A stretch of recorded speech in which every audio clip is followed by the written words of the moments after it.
Bonjour à tous, nous sommes le 14 janvier 2022 et aujourd'hui nous allons parler de la notion de péché capital. Et donc je suis avec Arnaud Dumouche qui est théologien catholique et recteur de l'Institut Docteur Angélique. Donc bonjour Arnaud, meilleurs vœux à toi Oui, et merci. merci encore une fois. Et merci à toi d'avoir accepté de faire cette petite vidéo avec moi. Donc aujourd'hui, j'ai décidé de traiter le sujet justement, je le disais en introduction, des péchés capitaux. Donc, on sait que l'homme a commencé à en parler à partir du IVe siècle, que Grégoire le Grand en a fait mention de certains dans un commentaire qui me semble qui s'appelle le Moralia et qui a été ensuite débattu lors du concile de Latran qui eut lieu en 1215 et puis consigné et commenté de nouveau, cette fois-ci par le docteur Angélique, donc saint Thomas d'Aquin. Que peux-tu nous dire toi là-dessus? Que dit l'Église sur les 7 péchés capitaux? Sachant que saint Thomas d'Aquin ne les qualifie pas, lui, de péchés, il parle de vices qui conduisent au péché.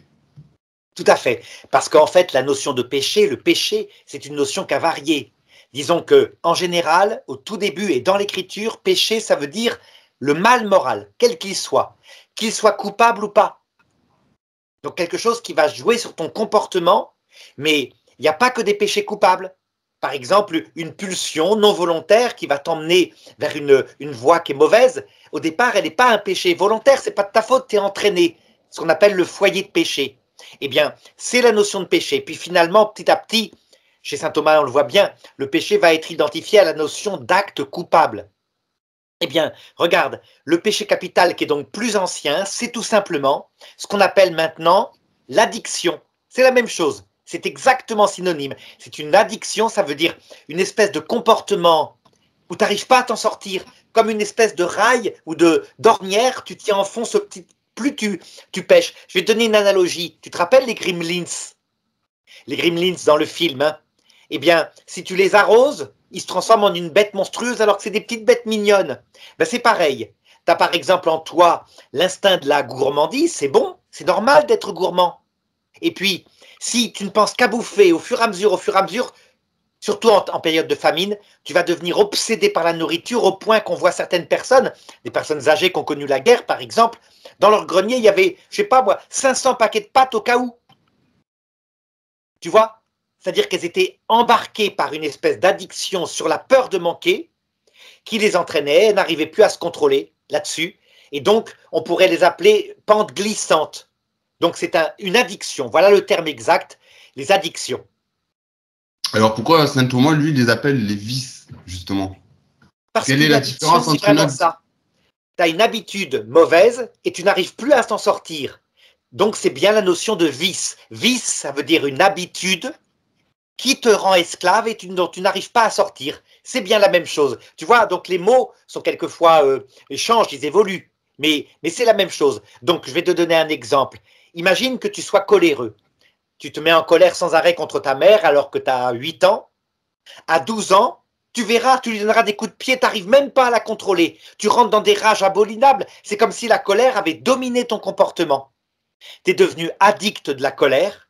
C'est devenu un vice. Et quelquefois, on voit des bons hommes. Par exemple, il y a un film sur Internet, tu te rappelles, le monsieur qui avait fait une NDE et qui a vu l'enfer. Il le disait, moi je cognais ma femme parce que j'arrivais pas à m'en empêcher. Et j'en étais tellement malheureux après que j'ai fini par faire une tentative de suicide. Il était dans un vice. La colère avait dominé sa volonté. Il était trop habitué à ça. Et donc, tu vois, pour reprendre l'image du Gremlins, pour s'en sortir, dit saint Thomas d'Aquin, il faut poser des actes inverses à la colère. Et donc, plus quand tu te mets en colère, tu t'en vas, tu sors de la pièce, tu te mets sur ton lit, tu te calmes, tu fais ça des mois, des mois. Plus tu commences tôt dans ton adolescence, plus tu contrôles la colère. C'est comme si le Gremlin disparaissait, fondait et se retransformait en une petite bête gentille que tu contrôles, qui s'appelle la colère. Donc se mettre en colère quand tu veux et non pas quand tu es entraîné. Alors par contre, il y en a d'autres. Je dirais, tu peux buter sur un truc, c'est de faire la distinction entre le péché et le vice. Par exemple, l'orgueil. Si je me réfère au texte biblique, donc dans la Genèse, ou dans le livre d'Enoch. bon, bien qu'il soit apocryphe, quand il raconte la chute des anges déchus, euh, il dit que Lucifer s'est révolté par orgueil. Donc l'orgueil, en soi, n'est pas tout à fait un vice, il serait plus un péché. Oui, mais regarde bien. L'Apocalypse décrit les 7 péchés capitaux. C'est à partir de là qu'on a donné le chiffre 7, que Saint Grégoire a donné le chiffre 7, sous le texte suivant. Je vis une bête monstrueuse qui montait de la mer. Elle avait 7 têtes et 10 cornes. Donc les têtes, ça veut dire les 7 orientations. On va les voir tout à l'heure, hein, on va les reciter. Et 10 cornes, ça veut dire une puissance sur nous-mêmes, sur notre être. Et l'une des têtes avait été blessée et avait guéri miraculeusement. Eh bien voilà, l'orgueil, c'est une orientation qu'on a en nous qui fait qu'on se croit le meilleur. C'est naturel, hein. Mais comme toujours, c'est pas un vice au départ, c'est une orientation naturelle. Et puis au bout d'un certain temps, à force de te dire, mais quand même, je suis super intelligent, hein, j'admire à quel point, tu finis par dire, je suis vraiment celui qui, je suis presque plus intelligent que Dieu. Comme toute chose, cette orientation de l'esprit, pour le coup, va devenir un vice. C'est-à-dire une espèce d'habitude à te prendre pour le centre du monde, à être le meilleur, et t'en es persuadé. Et tu constateras que l'orgueil, c'est un acte de solitaire qui dit « je suis le meilleur ». C'est très différent de la vanité, qui est le besoin de briller devant les autres, et là qui est dépendant du regard des autres. Tu vois, donc il y a des mots quelquefois qui se ressemblent, mais ils ne sont pas la même chose. Un orgueilleux est un solitaire, je suis le meilleur, je méprise ce que pensent les autres de moi. Un vaniteux, au contraire, il est dépendant. Si on ne le regarde plus, par exemple, sur sa page Facebook, des Twitter, etc., tu te rappelles, par exemple, la jeune femme qui était complètement addicte de sa vanité, elle avait créé un site, on en a parlé dimanche dernier dans 7 à 8, un site où elle présentait son couple, et à un moment donné, son couple a divorcé, et puis son mari s'est mis à taper sur elle sur Internet, elle a donc répondu, mais elle était moins forte que lui, mais elle était totalement dépendante du regard de ses abonnés à sa chaîne. Et donc à un moment donné, n'en pouvant plus, parce qu'elle ne se défendait pas, et l'autre l'attaquait sans arrêt en la traitant de salope, qui détournait les enfants, recevant des milliers de mots d'insultes, elle a fini par se suicider il y a un mois. Une jeune femme, hein. Donc tu vois, l'addiction ici est bien la vanité, c'est pas l'orgueil. C'est parce qu'elle aime être regardée, la pauvre. Elle est esclave de ça, elle a mis le doigt dans un engrenage dangereux. Et elle s'est fait avoir par son propre d'accord. Ouais. Voilà. Du coup, pourquoi on les qualifie de capitaux? Alors, moi, j'ai lu que on les appelle capitaux justement parce que ils sont la cause qui conduisent systématiquement vers d'autres péchés. Est-ce que toi, tu valides cette opinion-là ou tu souhaiterais un petit peu plus développer et nous expliquer pourquoi? Tout à fait, c'est ça. C'est exactement ce que tu viens de dire. Capital du mot latin la tête, péché de tête, caput, capitis la tête. Ça veut dire en fait, c'est le but d'une vie, la tête d'un comportement qui va provoquer des effets partout. Je vais donner un exemple avec un péché capital qui n'est pas dans la liste des 7, la drogue.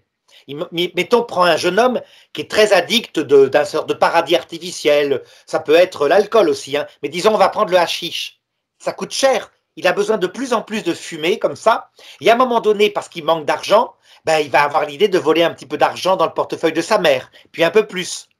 Puis à un moment donné, j'ai connu ça avec une jeune fille, une de mes premières élèves, son mari ne pouvait plus du tout s'arrêter, il fumait même devant leur bébé. Un jour, elle est partie juste pour le secouer, hein, 8 jours avec le bébé, en lui disant « tu arrêtes de fumer devant le bébé, tu fumes dehors ». Il s'est mis avec une autre, il a cassé son couple. Tu vois ? C'est donc bien un péché capital, il est addict d'une finalité, son espèce de plaisir là, qu'il ne trouve pas grave, et puis il n'arrive pas à s'arrêter, c'est devenu un vice au point de casser son couple et de perdre sa famille. Justement, tu vois, tu viens d'énumérer cette petite anecdote.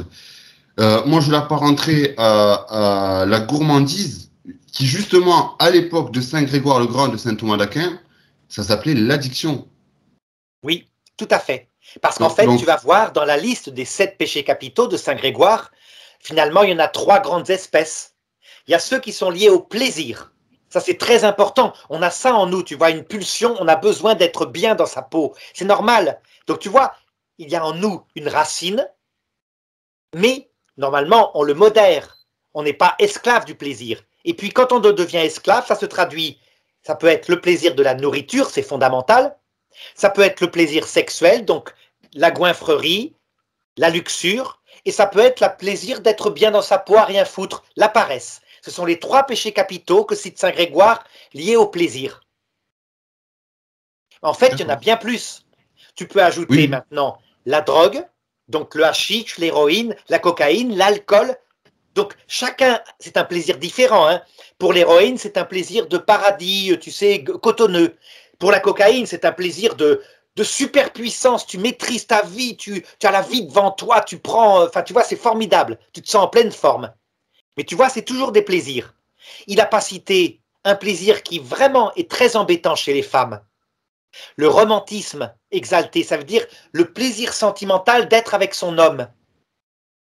Tu vois, si à un moment donné, une femme aime un jeune homme, mais uniquement parce qu'il fait vibrer les cordes de son cœur, une femme est moins portée sur le sexe. En général, c'est ce plaisir-là qui provoque son désir sexuel.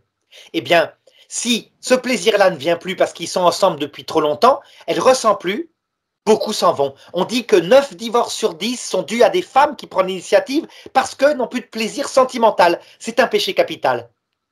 Tu vois, il n'est pas dans la liste. Ce qui veut dire qu'il faut étendre la liste, évidemment, maintenant, on a progressé depuis Saint Grégoire le Grand, l'étendre à plein de péchés capitaux qu'on voit, qu'on constate autour de nous, les addictions.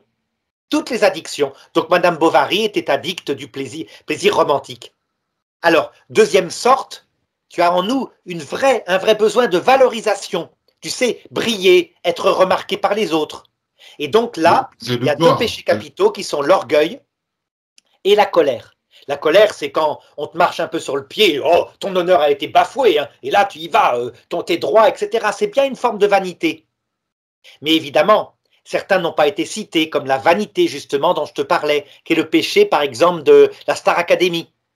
Des jeunes capables de bousiller leur réputation, n'importe quoi, histoire de briller, d'avoir leur cadre de célébrité à la télé. C'est une addiction. On pourrait inclure la télé-réalité, tout ce qui est télé-réalité aussi. Voilà. Et donc, c'est très dangereux. Par exemple, une chanteuse comme Nolwenn Leroy, elle a su gérer sa vie pour ne pas tomber là-dedans. Elle a été connue par une télé-réalité, mais elle a géré sa carrière, elle a sa vie privée très, très protégée. Voilà. Elle n'est pas tombée dans le péché capital. Mais tu te rappelles un jeune homme qui était homosexuel, qui s'est suicidé le jour où il a pu être à la mode. Il est retombé dans l'obscurité, il était très fragile, il s'est suicidé. Il était addict du regard des autres. Donc, c'est un esclavage. Et puis alors le troisième sorte de péché capitaux, en général, c'est les plus fréquents, c'est ce qui est lié à l'argent. Parce que l'argent donne un sentiment de sécurité. Vraiment, hein, t'es bien, tu as plus peur. Imagine que tu gagnes 1 milliard d'euros au loto maintenant, tu te dis avec Vanessa, mais tu vois, tu as un moment de plaisir, quoi, c'est incroyable, je peux tout faire. Alors, je suppose que tu m'en donnerais 1 million, peut-être à moi, quand même. Mais après, tu t'achètes une île, enfin, tu vois. Et puis, au bout d'un certain temps, eh ben, tu t'aperçois que ça comble pas ton cœur. Mais quand on est addict de ce besoin de sécurité, ça s'appelle l'avarice. Et ça peut être aussi l'envie. L'envie, c'est une tristesse parce que les autres ont des biens en plus que toi. C'est les 2 péchés capitaux en lien avec l'argent, avec les possessions, la sécurité. Mais tu en as bien plus, en fait. Tu as par exemple une addiction de certains à la connaissance. Ils accumulent des connaissances et des diplômes, histoire de, je sais pas, c'est des biens spirituels, c'est pas une avarice matérielle, hein, c'est autre chose. Tu vois, en fait, finalement, tous nos actes, de tout notre comportement, si on n'y prend pas garde, peuvent devenir une addiction. Pour certains, c'est les jeux numériques. Ça, c'est une addiction. Saint Thomas d'Aquin ne pouvait pas y penser, hein. Mais tu peux être addict complètement d'un jeu. Tu y bousilles ta vie. Quelque part, c'est la désobéissance aux prescriptions des vertus. Alors, oui, c'est ça. Les 4 vertus morales vont intervenir dessus. Mais en réalité, ce sont toutes les formes en nous de vitalité qu'il y a et dont on donnerait trop de place au profit de quelque chose qui est important, qui est la vie spirituelle. Donc l'amour de Dieu, l'amour du prochain. Donc oui, dès qu'on met son comportement dans quelque chose qui n'est pas l'amour de Dieu, l'amour du prochain, on peut devenir addict.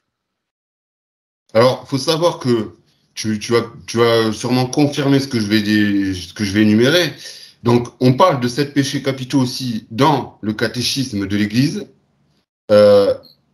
qui a été aussi, il faut dire, ce qui est fortement influencé justement par la somme théologique de saint Thomas, puisqu'il en parle à la question 84 de la Prima Secundae, si je suis bon. Tout à fait. Dans le traité donc, de la morale en général, c'est là qu'il a développé les 7 péchés capitaux.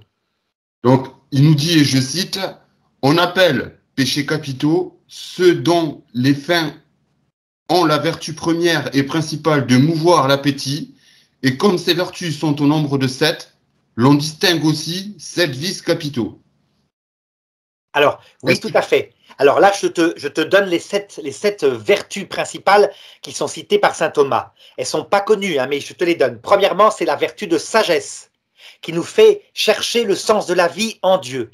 C'est une vertu de l'intelligence. Évidemment, quelqu'un pourrait être addict d'autre chose. Ça veut dire, même au niveau de la sagesse, à la rigueur, quelqu'un d'obsédé au point qu'il a besoin de savoir à quoi sert la vie terrestre, et il en est angoissé profondément, ça pourrait le mener au suicide quand il ne l'a pas trouvé. Il y a beaucoup de suicides qui sont d'origine mystique à cause de ça, dans un pays comme le nôtre qui est athée. Tu vois, des jeunes, j'en connais beaucoup, qui sont mal dans leur peau parce que ça n'a pas de sens. Donc ça peut être un péché capital, à ce niveau-là. Qu'est-ce qu'il faut faire quand on ne trouve pas? Il vaut mieux essayer de vivre au jour le jour, au quotidien, peut-être en suppliant Dieu de nous révéler le sens de la vie, mais pas au point de se détruire si c'est possible. Donc tu vois bien, le péché capital d'une jeune fille angoissée par le sens de la vie et qui se suicide, ce n'est pas un péché mortel, la pauvre. C'est parce qu'elle cherchait véritablement Dieu. C'est une faiblesse, il y a une addiction, il y a une destruction de sa vie, effectivement, mais elle sera rattrapée par le Christ, c'est évident.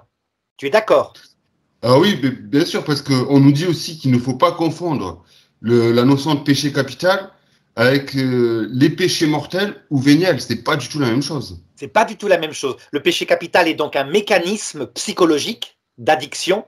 Le péché mortel, c'est quand on tue la confiance volontairement. Le péché contre l'Esprit Saint, c'est quand on le fait calmement, en maîtrise de soi, sans aucune ignorance, sans aucune faiblesse. Donc tu vois, ça n'a pas de rapport. Mais c'est tout le non-péché, puisque je t'ai dit que le péché, à l'origine, c'est la notion de mal moral en général.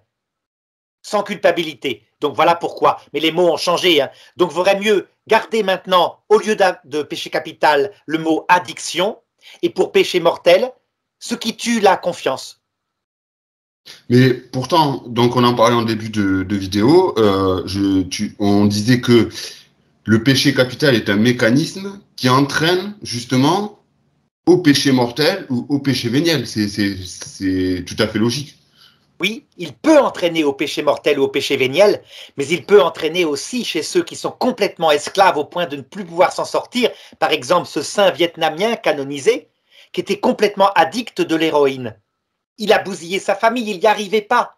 Mais manifestement, on le voit bien, c'était plus maintenant de l'ordre de la maladie que de l'ordre du péché mortel. C'est-à-dire qu'il était vraiment malade. Et quand il a fallu témoigner pour le Christ, parce qu'il y a eu une persécution due aux autorités vietnamiennes, il est mort martyr sur une croix, quoi. Il a donné sa vie. Il a été canonisé par l'Église. Donc c'est tout à fait différent. Résultat, ça peut conduire à des péchés mortels, c'est très fréquent. Par exemple, le monsieur dont je te disais, il insultait sa femme, incapable de contrôler des colères. C'est un péché mortel de faiblesse, mais c'est un péché mortel quand même. Insulter sa femme, c'est clair, hein. Bon. Mais parfois, ça conduit à des esclavages intérieurs qui provoquent une grande humilité pour un homme qui est esclave, quoi, qui n'arrive pas à s'en sortir. Et donc, ça peut disposer au salut. Dans ce cas-là, l'humilité provoquée par une humiliation comme ça, une dépendance, peut provoquer donc des qualités qui préparent au salut. C'est pour ça que Dieu nous a laissé ce qu'on appelle le foyer de péché, donc cette incapacité à maîtriser complètement nos pulsions, quoi. On les contrôle en partie, mais pas complètement. Alors, j'ai vu aussi dans péché capital les vertus théologales. Alors oui, je t'avais parlé de la sagesse, je n'ai pas parlé de la vertu d'intelligence qui consiste à connaître les intentions de Dieu. Donc pareil, il peut y avoir un péché capital là-dessus, manque d'intelligence, on ne s'intéresse pas à ça, etc. Il y a la vertu de science, la vertu de prudence, là, qui nous fait mettre notre intelligence au service de l'organisation de notre vie. Donc, par exemple, un type qui serait complètement intelligent pour mettre tout sur l'argent, c'est le péché capital d'avarice.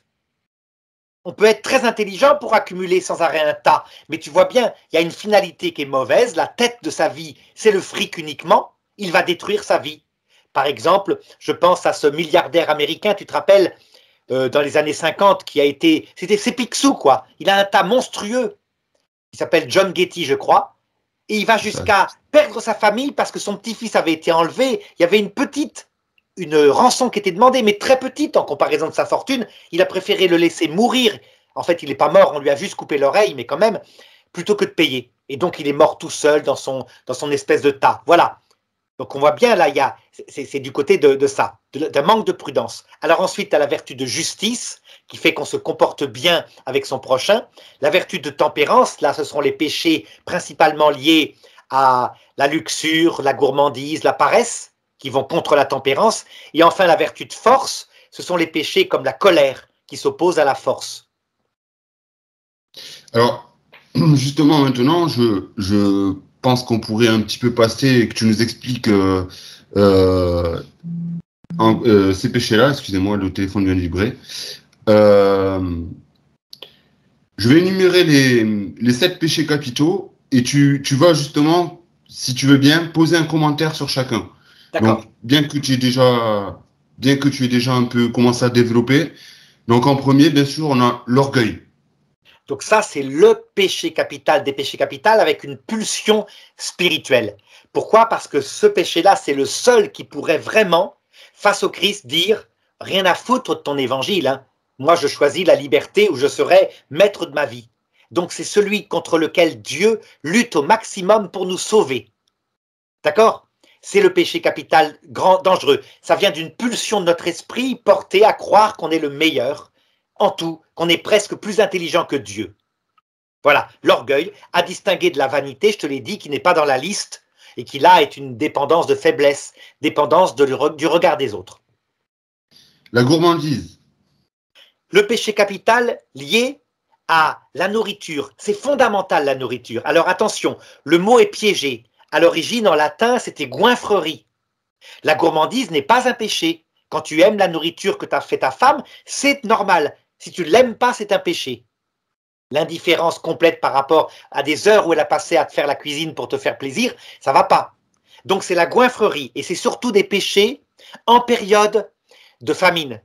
Par exemple, on a vu à Auschwitz un monsieur psychologue qui est revenu des camps et qui a raconté qu'il a fait des choses que jamais il aurait pu imaginer. Il avait un ami qui était là, qui était très faible, il lui a volé son crouton de pain pour survivre et son ami est mort.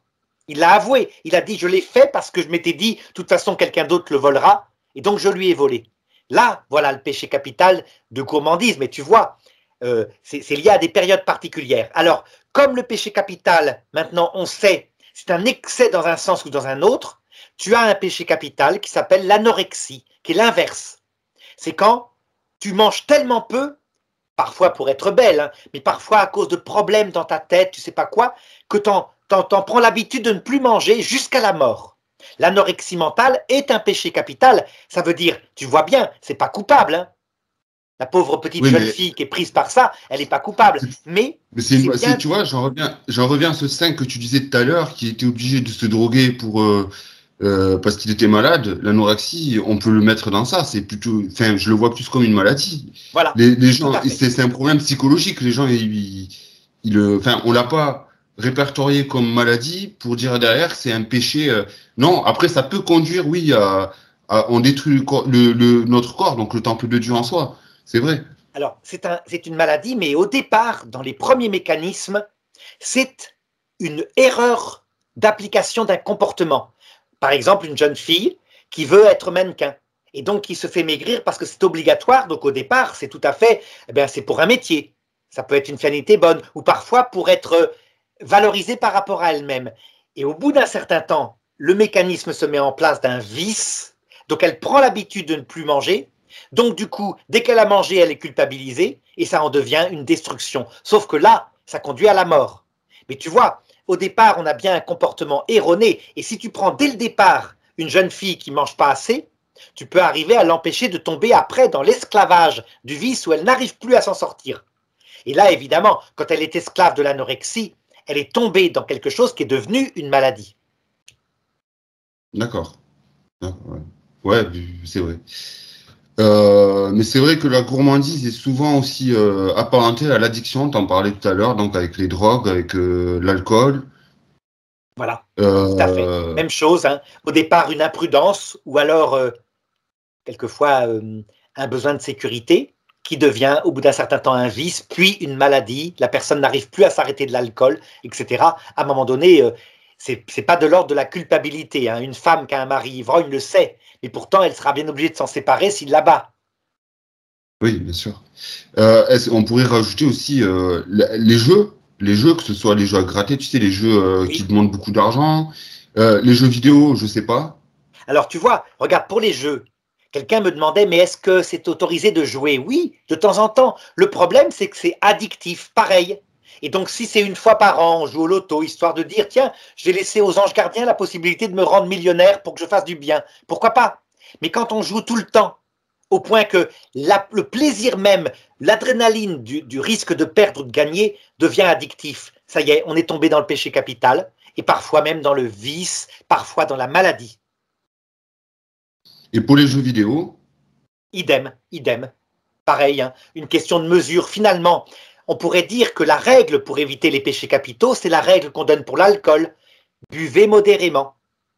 Ben, si tu joues aux jeux vidéo, par exemple, ton enfant, tu le laisses faire, mais mettons 1 heure par jour. Eh ben, qu'est-ce que tu fais? Tu lui fais son avenir. Parce que tout d'un coup, il peut travailler, il peut lire, il peut faire du piano. Alors que les jeunes qu'on laisse tout le temps sur les jeux vidéo, ils peuvent y passer 12 heures par jour. Et la scolarité s'écroule. Et après, en plus, ils sont incapables de se concentrer. Enfin, là, ça devient excessif. et pour certains d'autres, le jeu vidéo arrive à la réalité.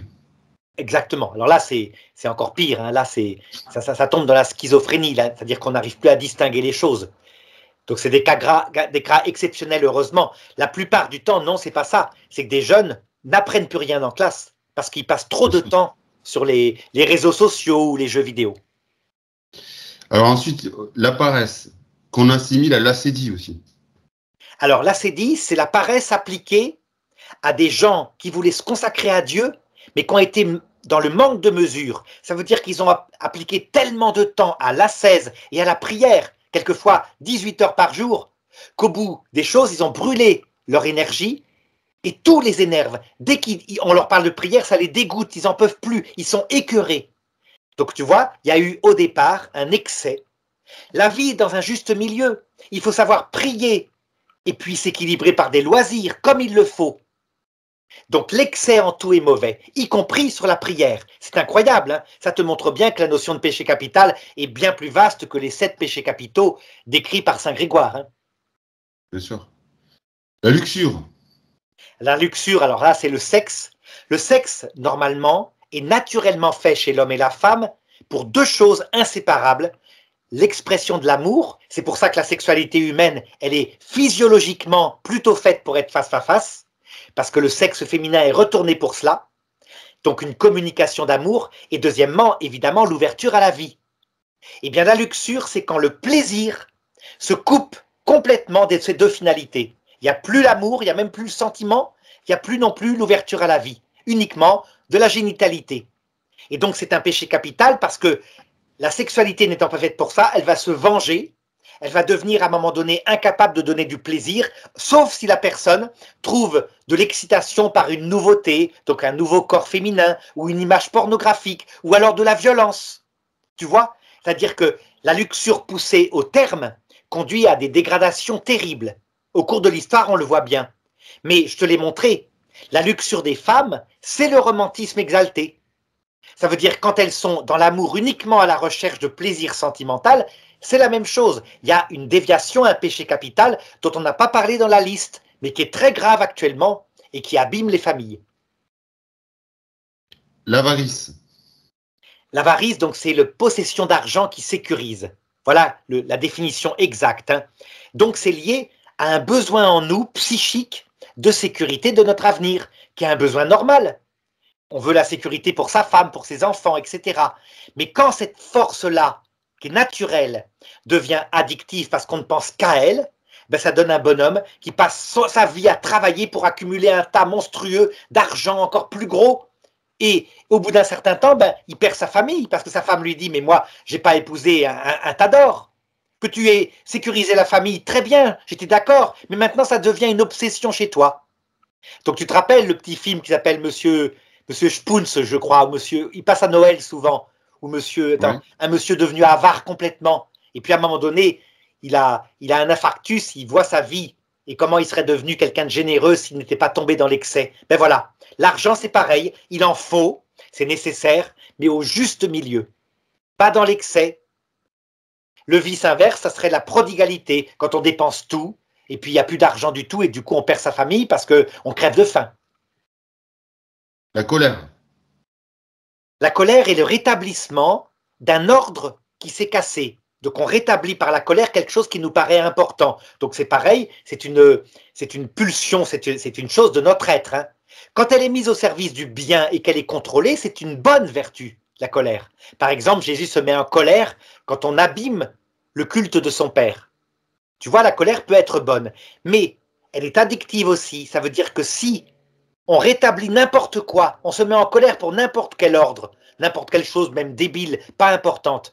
Au bout d'un certain temps, on n'arrive plus à l'arrêter, on est tombé dans le vice. Et donc on le voyait, par exemple, au XVIe siècle, des jeunes nobliaux, la moindre petite offense, mais n'importe quoi, tu passes dans la rue, quelqu'un le touche et oublie de s'excuser, ils tiraient l'épée pour se battre en duel. Et ils périssaient tous embrochés un jour ou l'autre, hein, parce que quand tu te bats en duel tout le temps, tu finis par trouver plus fort que toi. Donc c'est là que Richelieu a interdit les duels. La colère peut donc mener à ça. Alors on le voit particulièrement dans les banlieues. Tu vois des jeunes sans aucune éducation, des garçons, qui sont tellement esclaves de la colère que si tu les regardes simplement dans les yeux comme je fais maintenant, ce qui signifie que je suis attentif à toi. Chez eux, c'est devenu une provocation. Comme si un singe provoque un autre singe mâle. Et donc ils peuvent te tuer pour un mauvais regard. Ça, c'est la colère. Exagéré, péché capital. Et enfin, l'envie. L'envie est la tristesse du bien que quelqu'un d'autre a et que tu n'as pas. Par exemple, si tu es triste eh bien, parce que quelqu'un est plus meilleur en maths que toi, alors que tu devrais normalement te réjouir en disant il est bon en maths, c'est formidable, il va réussir sa vie. L'envie est donc une passion triste. Et donc il y a des gens qui fonctionnent que comme ça. Les femmes en général sont envieuses par rapport à une autre femme qu'elles estiment rivale parce qu'elle est plus belle qu'elle ou plus gentille qu'elle. Moi j'ai connu ça. Dans une école, il y avait une jeune fille comme ça qui était vraiment sincèrement serviable. Serviable, hein, simplement, sans chercher rien d'autre. Elle était très douée en classe.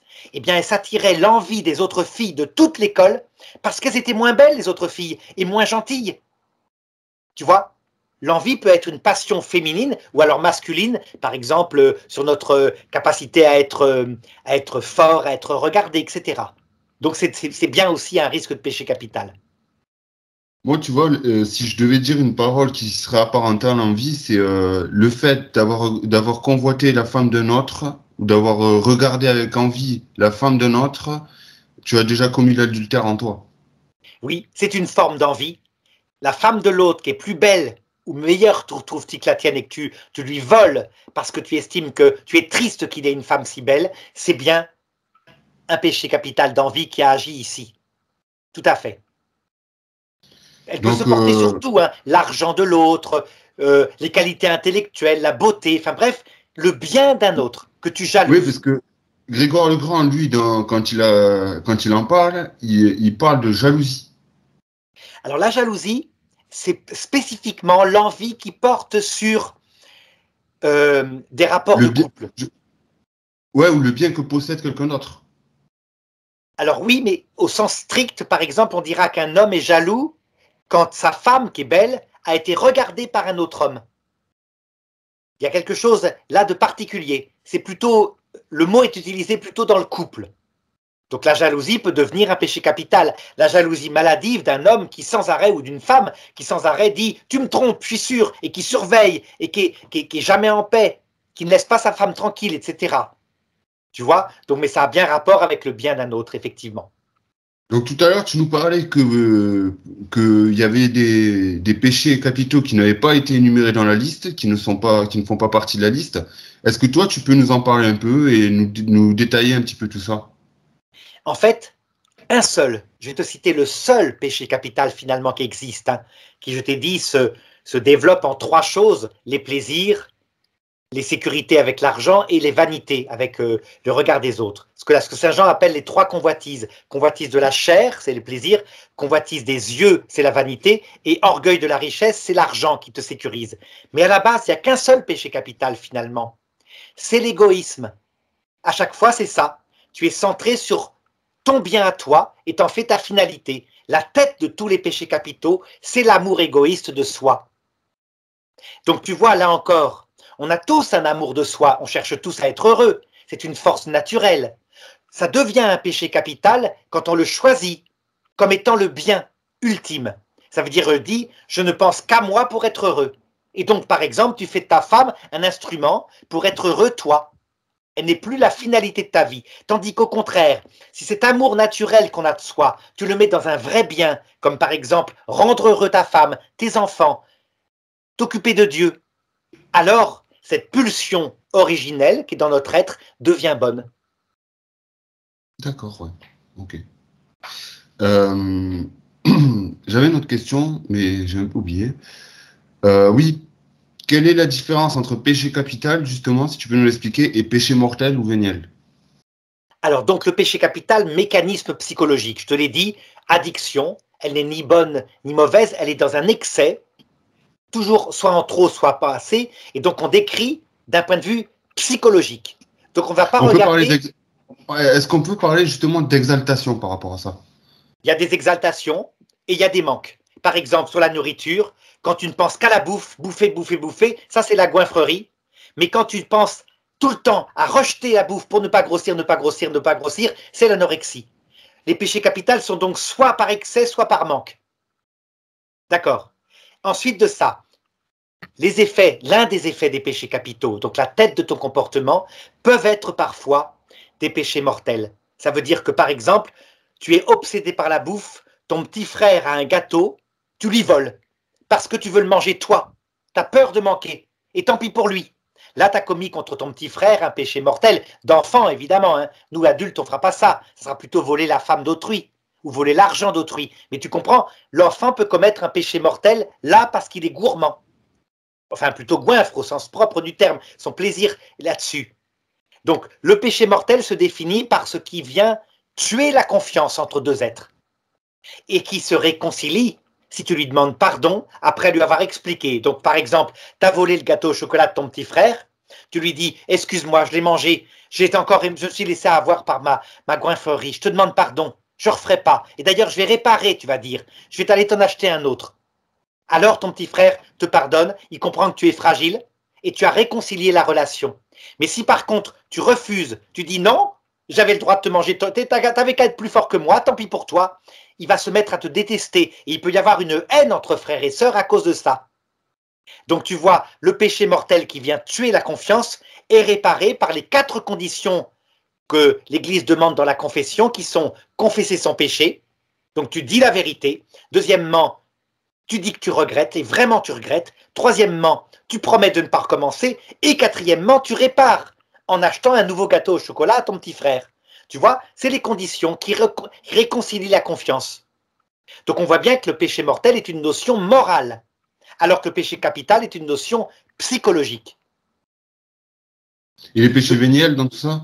Le péché véniel, c'est un péché pas grave. Exemple, tu as volé le gâteau au chocolat, mais il y en avait bien d'autres rapidement à table pour faire une bonne blague. Tu vois, tu l'as volé, tu l'as fait disparaître, tu l'as caché. Puis quelqu'un est un petit peu blessé, mais ça va, c'est pas grave, il rit après. Ben, c'était pas grave. Donc il n'y a pas besoin de se confesser. Il y a juste besoin de dire, ben voilà, c'était une bonne blague, elle a peut-être été ratée, et puis c'est tout. C'est pas grave. Donc c'est le péché pas grave, le péché véniel. Tu l'attribuerais à ce que tu appelles faiblesse ou ignorance ou... Parfois, oui, ou parfois, tu as voulu faire une bonne blague, puis c'est raté. Du style, tu traiteras une jeune fille, moi ça m'est arrivé en classe, hein. Je rappelle, j'avais devant moi une jeune fille, toujours en classe, qui avait été pendant 3 ans, toujours devant, et qui était vraiment magnifique. C'était une mannequin, vraiment, hein, de mode, on aurait pu dire, hein, une beauté comme j'avais rarement vu. Et puis moi, du coup, je m'amusais avec des petites blagues en disant, par exemple, toi qui es grosse, en se disant, elle ne va pas dire qu'elle est grosse, elle savait, elle était svelte, elle était belle comme tout. Or, Je n'avais pas fait attention que c'était une jeune fille et que, en fait, il y a chez les jeunes filles en général un complexe sur leur corps. Et donc ça a été traumatisant. Heureusement, quelqu'un est venu me le dire et là je lui ai expliqué. Excuse-moi, je faisais juste une blague. Je pensais pas, j'imaginais pas que toi qui es si svelte et si belle, tu puisses être blessée. Et donc elle a compris, ça s'est réglé comme ça. Et tu vois, après j'ai fait attention. Je me suis dit même attention, une jeune fille svelte ne fait pas de blague là-dessus parce qu'elles sont fragiles. Donc, si j'ai bien compris, et pour synthétiser un peu tout ça, péché capital, donc tu le disais tout à l'heure, c'est la tête, capita en latin. Donc, il est à la tête. En soi, ce ne sont pas les péchés, ce sont des vices qui conduisent au mal, au péché. Voilà. C'est Et une tête de péché mortel, comportement mauvais. Tu mets ta finalité dans quelque chose qui n'est pas le but de la vie, ça va conduire à une dégradation et au bout d'un certain temps à des péchés véniels, puis à des péchés mortels, et puis éventuellement voilà. à la destruction de toute ta vie. Mais il faut faire la différence des deux parce que ces deux péchés-là, donc mortel et véniel, c'est une distinction qui se base plutôt sur l'importance réelle du péché et qui aurait la capacité, quoi, à nous couper ou non de l'amour qui nous unit à Dieu. Et au prochain. Et Ce au qui veut prochain. dire que, par exemple, une bonne blague à un bon copain passera. Et là, c'est même pas un péché, ça va faire rire, ça unifie votre groupe.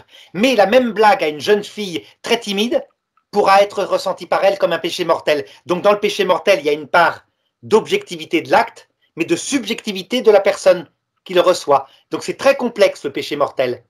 Tu vois, si ta femme est pleine d'humour et que tu lui dis « Ah, ma petite truie chérie » et qu'elle ça la fait rire, c'est pas grave. Là, c'est même pas un péché. Mais si c'est sans arrêt, sans arrêt, sans arrêt, que tu lui dis « T'es grosse, t'es grosse, t'es grosse, t'es grosse », alors là, tu vas finir par conduire à un péché mortel. Ça s'appelle du harcèlement, ça. Hein.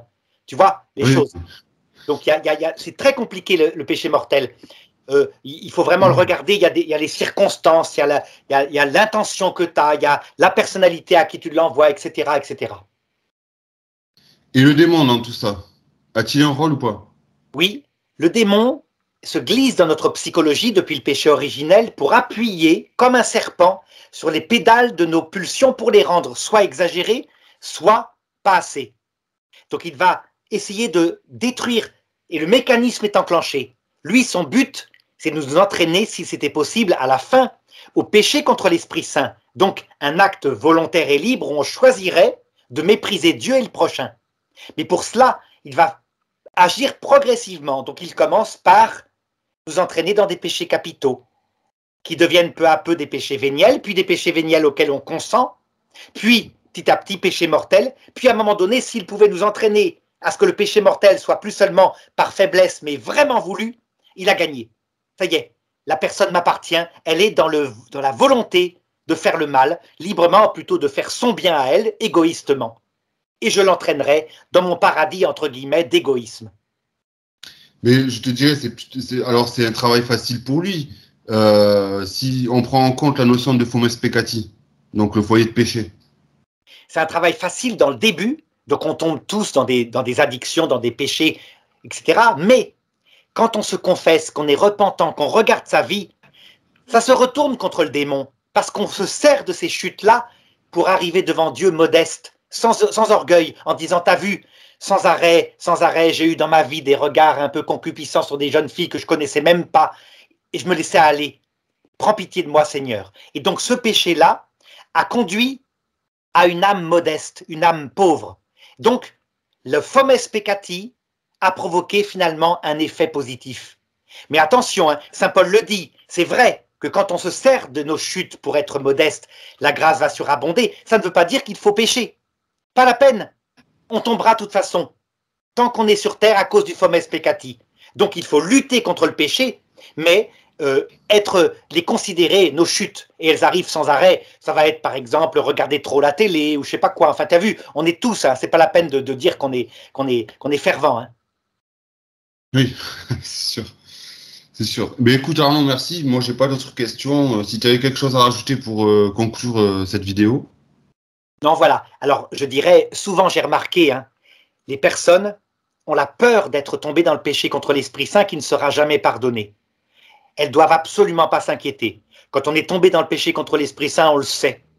On n'en a rien à foutre d'aller en enfer, on choisit l'enfer, la liberté solitaire. Donc, Le cœur vide. mais Le cœur évidemment, vide. c'est des gens parfaitement maîtrisés, qui sont lucides surtout. Donc les personnes qui ont peur d'être tombées dedans, qu'elles ne s'inquiètent pas. Si elles ont peur, c'est qu'elles ne sont pas dedans. Elles sont tombées dans des péchés de faiblesse ou des péchés d'ignorance. Et donc qu'elles se repentent et le Seigneur provoquera en elles un cœur humble. Voilà. Est-ce que c'est possible justement que Dieu, ça serait pas permettre, si ça serait permettre justement on tombe dans ce genre de vice? Bien sûr, ça c'est textuellement. La Vierge Marie le dit dans son Magnificat. Il renverse les puissants de leur trône. Donc Dieu qui veut nous sauver, quand il tombe sur un type orgueilleux, qui dit, regarde, moi j'ai une vertu absolue, jamais je suis la loi de Moïse, je ne regarde pas avec impureté les jeunes filles, etc. Je suis un type bien. Qu'est-ce que va faire le Seigneur?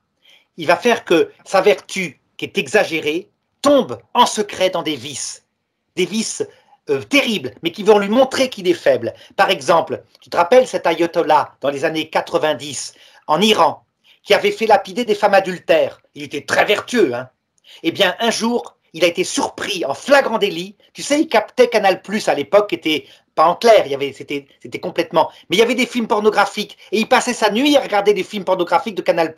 Lui qui avait fait lapider des femmes, et il se prétendait vertueux.